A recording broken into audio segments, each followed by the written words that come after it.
welcome to our Middle Georgia Spotlight. And we're going to shine it on the American Red Cross. Always busy, especially during the summertime months. And we have Kim Lane, who's the, for 4 days, you've just got named as something additional. Yes, I'm the interim executive director of the Central Midwest chapter of the American Red Cross of Georgia. And that's Macon and Warner Robins included in that. Yes, absolutely. Great. Well, we got that out of the way. How long have you been with the Red Cross? I've been with the Red Cross going on 6 years now. And what's your day job, you might say, up there? My regularly scheduled job is in fundraising. So I work with a lot of our generous donors on their philanthropic contributions to our mission. Does it help to have a good name like the Red Cross to raise money? Certainly. It definitely helps that we are a very highly rated organization. 90 cents on the dollar goes back to our mission. Wow. So that definitely helps. Mm-hmm. How do you raise money? What do? You call people up, or you get tips that people want to give, or how does that work? Yeah, so a lot of it, we have donors who have been donors for many, many years, some even decades, and they've been very generous and understand that we cannot do our mission, cannot support the people in need without financial support. We are also very thankful that during times of disaster we get a huge outpouring of public support, and the public just in general understanding and being willing to help that humanity in need. In general, are Americans, and in particular because we're in Georgia, Georgians generous? Georgians are generous, Are very they? generous. That's yes. wonderful to hear. In what way? I mean, how can you tell? Well, it's in our fundraising numbers, how we're able to support our mission, and also through our volunteers. We are a majority volunteer-led organization. Again, 90% of our workforce are volunteers. So when you see somebody working with the Red Cross, a lot of the times that person is a volunteer. I'm a minority as a paid staff member. Well, volunteers, that's almost better than gold, isn't it? Mm-hmm. Absolutely. How can you become a volunteer with the Red Cross? Yeah, if you want to become a volunteer, and actually we are And what kind of volunteers are you looking for? Yeah, we've got something for everybody. Right now we're launching a new volunteer opportunity called Shelter Heroes. So our goal with this is to really be able to serve our own communities when shelters are needed. So instead of flying folks in from different parts of the country to be able to stand up a shelter here, we're trying to recruit and train volunteers in our local communities who can come out and serve and run those shelters when we need it. I remember years ago up in Eatonton, Putnam County, they had a tornado pass through there, and all the folks who were volunteers were from Boston, New England. Yeah, it happens. We have. And I couldn't understand the thing they were saying, and they couldn't understand the thing we were saying. Yeah. Well, it definitely helps to have those folks in our local communities to run those shelters, to understand our culture, and to be there for their fellow citizens. So, but we have many volunteer opportunities. So sheltering is just one of them. But I mentioned that one specifically as we're going into hurricane season, and we know that we're getting stronger and more intense weather more frequently. So we're trying to increase our volunteer capacity specifically as we respond to those types of disasters. But there's volunteer opportunities for everyone. If you are interested in becoming a blood ambassador, working a blood drive, welcoming donors, that could be an opportunity as well. But if you are interested in becoming a Red Cross volunteer, all you have to do is go to redcross.org, sign up, and somebody will reach out to you, talk to you, have a conversation about what opportunities we have available and what may interest you. Well, I've covered a lot of fires over the years, and Red Cross is usually out there right after the fire trucks. If you want to help, what kind of qualifications do you have to have? You just have to have a passion for our mission, which is preventing and alleviating human suffering. And you're absolutely right about home fires, and folks a lot of folks don't understand. Home fires are the most frequent disaster. I believe it's every 15 seconds the Red Cross is responding to a home fire. So if you imagine your home is burnt down, the firefighters show up, they've put out the fire, but now what? And that's when the Red Cross comes in to help you put your life back together, from prescription drugs or eyeglasses, dentures, medical equipment, everything that you may have lost in that home fire, yes. to helping you navigate where you're going to stay that night, helping to get food and clothing to replace some of those items that may have been lost. And then also, which is something that I'm really passionate about, that mental and spiritual health counseling after the fact, because a home fire is a devastating loss, and the Red Cross is there through those steps and to be there to help you recover. Fire safety-wise, Georgia does not have a good record. We have more than our share of injuries and fatals around these fires. You're absolutely right. Unfortunately, we have a lot of home fires in Georgia. And really the best way to protect yourself is to make sure that you have a working smoke alarm in your home. It takes less than 2 minutes for a house to burn to the ground. And you want to be alerted to a fire happening. So making sure that you have working smoke alarms in your home. If you don't have one and can't afford one, then you can reach out to your local fire department.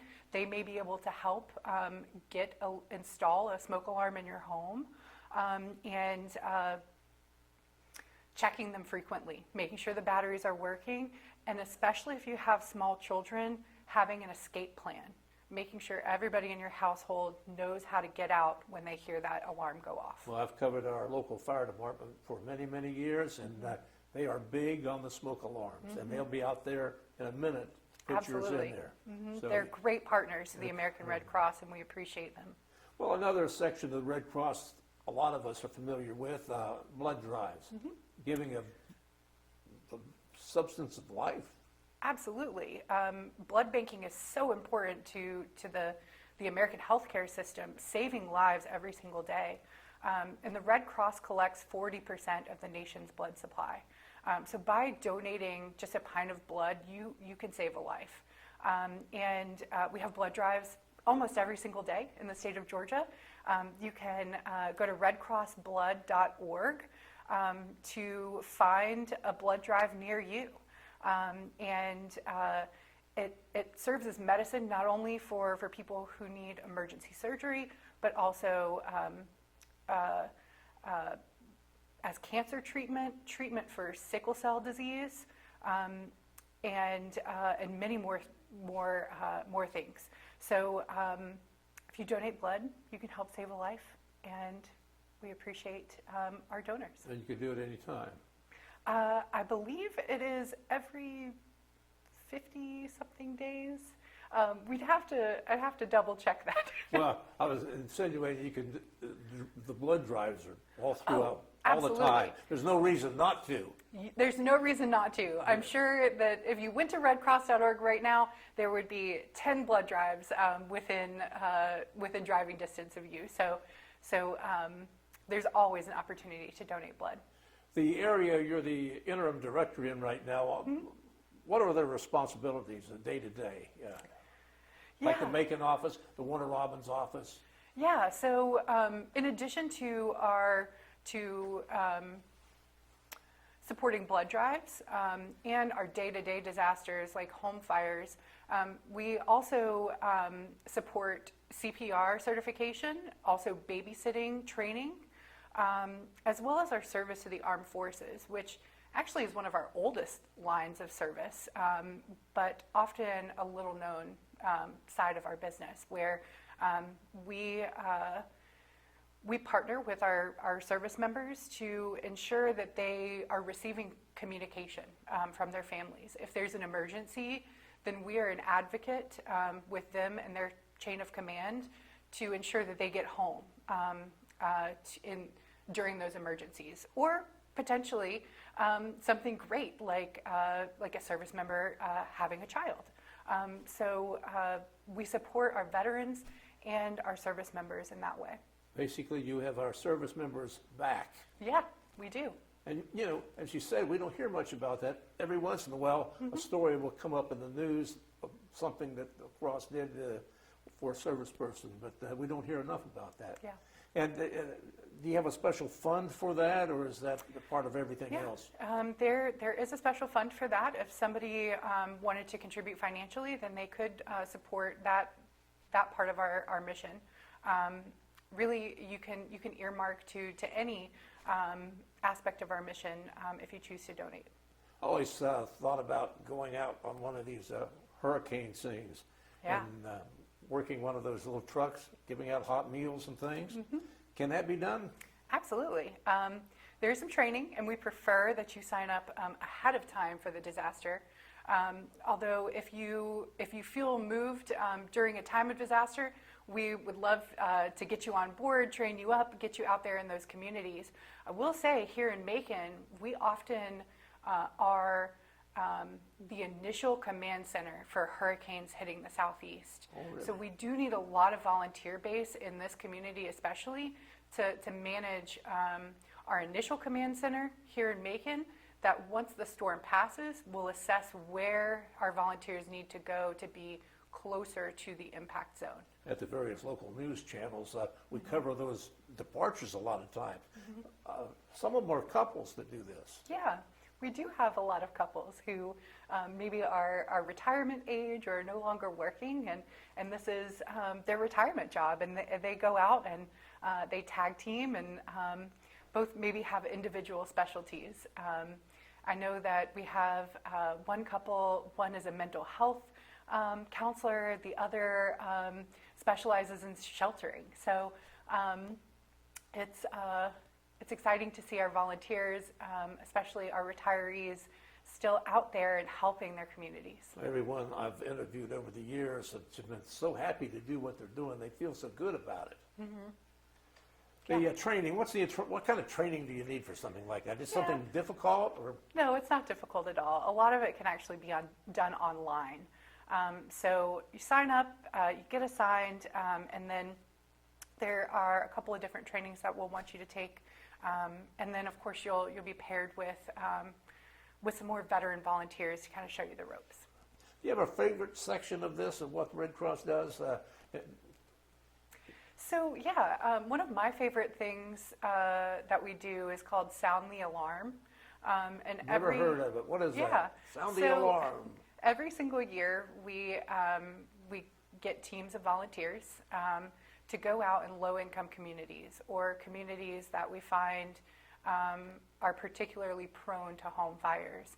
So we partner with our fire departments, and we go into these high-risk communities, and we install smoke alarms.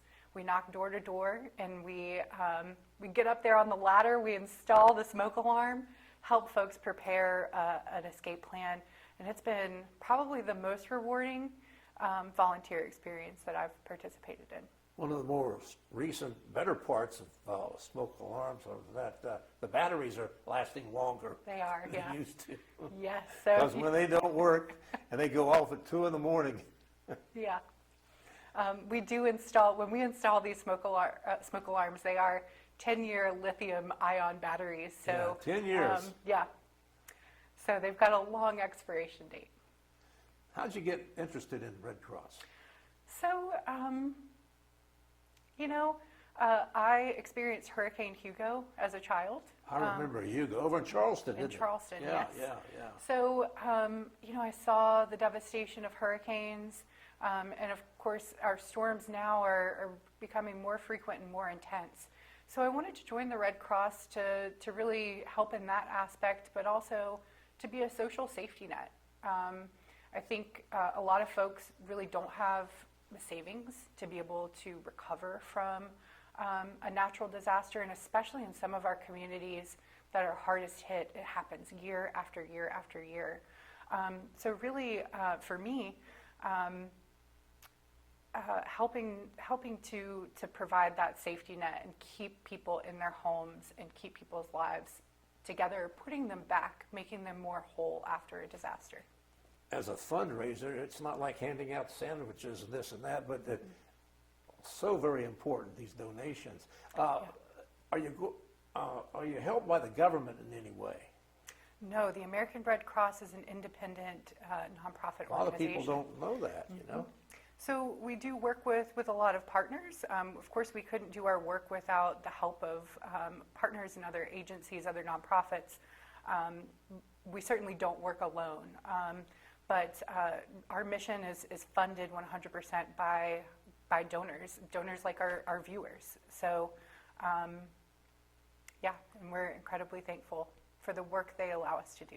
In what way can we donate? Can we donate stuff or money or what?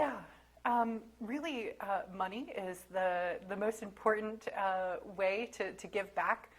Unfortunately, we find that during disasters, when folks give stuff, that becomes a disaster on top of the disaster. They don't know what to do with all of these goods. But if we can give folks money directly, that gives them the agency to be able to put their own lives back together.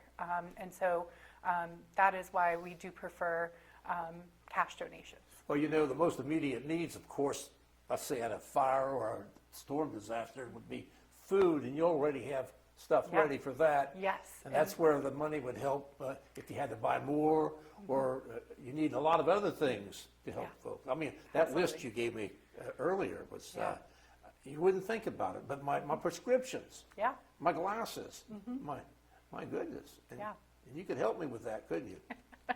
We could. If your house burnt down, we would be there to help you out. Can you imagine how bad that would be? Well, I do. When folks have a disaster, we are there for that sheltering.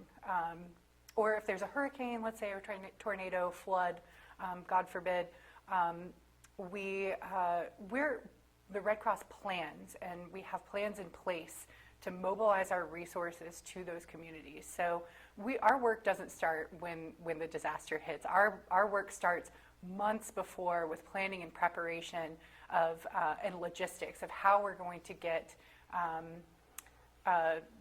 these supplies into these affected communities. And so we are there on the ground when the storm hits to provide that immediate shelter, food, care, and comfort.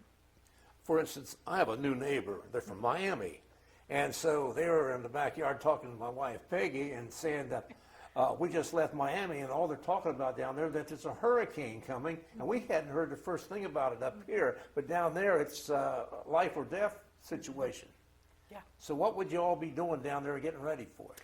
Yeah, so right now, we're assessing the risk, looking at the weather patterns, making decisions on what resources we need to mobilize ahead of the storm. You know, I was looking on a couple of things, and there's a special blood services thing it mentioned. I had not heard about it, like if special situations that they need, instead of just straight blood, but they need, plasma and other things like that. Yeah. How does that work? So plasma is a blood product that is a treatment for a lot of diseases. So it is a special donation. It is more involved than your straight pint of blood, but it does take a little bit more time. But if you would be willing to support with a plasma donation, and I do think plasma also doesn't have as long of a shelf life as whole blood, so that's why we need it more frequent. And they make arrangements to... Yeah, almost every single blood drive has the opportunity for you to donate plasma as well. So if you find a blood drive, it'll give you that opportunity to book an appointment based on what type of donation you want to make. Where do you see the Red Cross going in the future? Because everything changes all the time. Yeah, there's always change. And I tell you, the Red Cross, we do a great job of navigating that change. We're always, every day is something new working with the Red Cross. But in 10 years, I see us becoming even more important to the American people, to provide hope and care for humanity here and abroad. What has the computer and the use of bank cards meant for raising money? Because They put something, let's say on one of the cable channels, they need money for such and such. All of a sudden, you see hundreds of thousands of dollars Yeah. from across the nation. That helps you out a lot, those methods. Yeah, well, certainly we do see an outpouring of support during times of disasters, especially with our online donations, which you can make a donation at redcross.org at any time. It doesn't have to be a disaster. It doesn't have to be a disaster, because even as we are setting up, planning, all of that costs money just to be in place in case a disaster happens, which that is the Red Cross's commitment, that we will be there during a time of disaster. So even if a hurricane comes and fizzles out and it's nothing, we've still spent millions to set up to be there just in case. Now, some of these disasters in the past few years in particular that we've been watching have been long-ranging. I mean, these communities are just devastated. How long will you stay with folks? Yeah, it really depends on the type of disaster, but in some cases up to a year or more. We are finding that more and more folks need more and more help. So we have a lot of our disasters, especially these large hurricanes like Hurricane Helene, also the LA wildfires.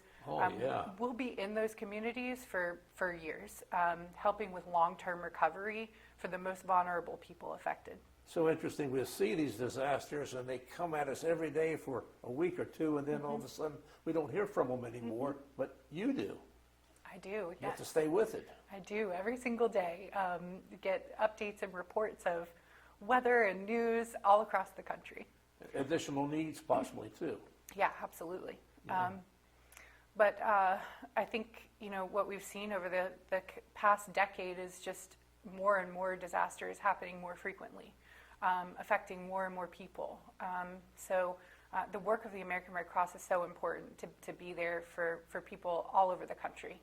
You're based in Atlanta, and this interim position, do you come back and forth to Macon much? I do. I'm here twice a week. Well, I'm in Macon once a week, in LaGrange the other day. Oh, that's right. Yeah. So, do you get mileage?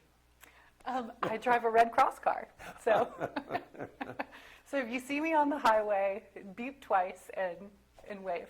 What do you have to oversee, like in Macon and LaGrange? I mean, what gets Yeah. most of your time? Yeah, so we have a board of directors or an advisory board that I work very closely with.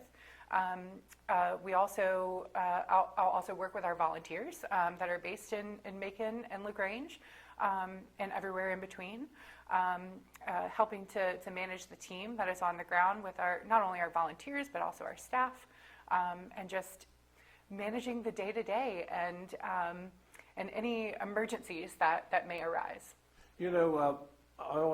You always hear about emergency blood drives and such. Recently, I haven't heard that as much. Am I just missing something, or is that true? I'm sure it is true. There are certain times of year where blood supply dips, and the summer is one in particular. People are on vacation, maybe aren't thinking as much about donating blood out of their normal routines. So typically during the summer, we do see a decline in blood donations. So if you've got some extra time on your hands, go roll up your sleeve and help save a life. Well, I understand between Memorial Day and Labor Day, I think they got it narrowed down to 100 days in there, that we do a lot of stupid things while on vacation. A lot of people That's get true. hurt, a lot of automobile accidents too. Yeah.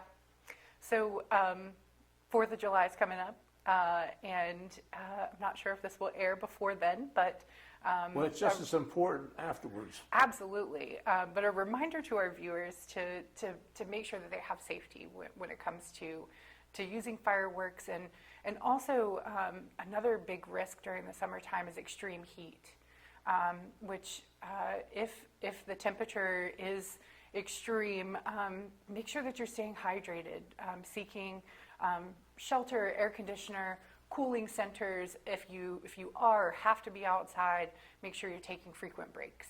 I've seen reports from Europe in particular, triple digits over there. Oh yeah, And I saw most that. people over there don't have air conditioning because they usually don't need it. But it's the same Up in New York, we had 100-degree temperature. They were hotter than us here in Georgia during that Yeah. recent heat wave. Yeah, I just heard on the news that the Italian Red Cross is in Rome with cooling centers. There's a lot of folks that have taken a pilgrimage to the Vatican, and the Italian Red Cross has cooling centers set up. You know, on the note here, it had something about international services. Yeah. Are you involved in that in any way? So we are involved in that.